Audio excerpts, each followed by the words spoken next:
Hello everyone and welcome to the first chapter of the DOC training. We'll start with the basics and we'll start with the introduction to the capital market.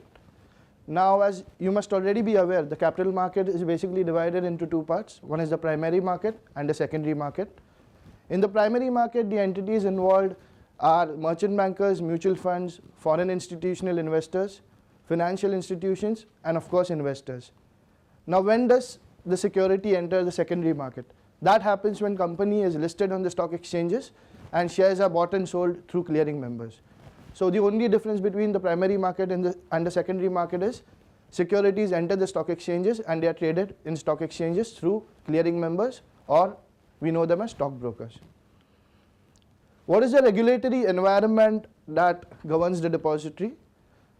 The SEBI Act 1992 is the act under which Securities and Exchange Board of India was formed, and it was formed with the objective to protect, promote and regulate the security market. Second act was the Securities Contracts Regulation Act 1956.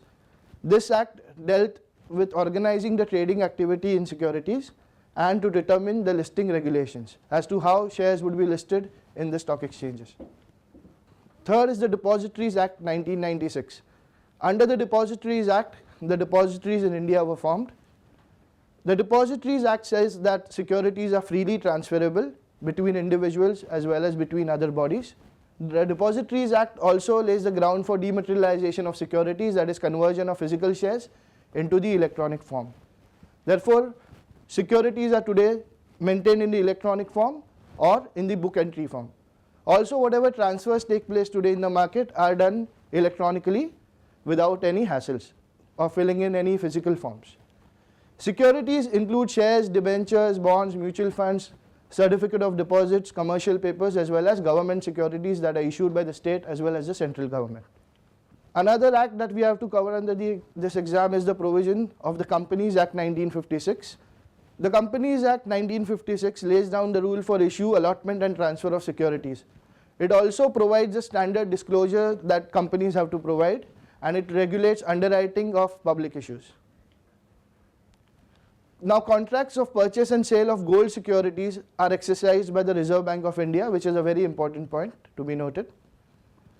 Also, there are self-regulatory organizations that ensure compliance with their own rules as well as rules relevant for them. That is, self-regulatory organizations also ensure compliance of their rules which they have set for their participants, and they themselves have a set of rules that they have to abide by. So here we complete chapter number 1. Does anybody have any questions on this chapter? Yes? Which regulatory body has power to register and regulate all the market intermediaries in the securities market? That would be the Securities and Exchange Board of India. SEBI has the regulatory authority to govern and regulate all the market intermediaries. And also to penalize them. Who penalizes them? SEBI is the one who penalizes them. There are a set of rules that the market participants have to follow, and if they violate these rules, then SEBI will penalize them.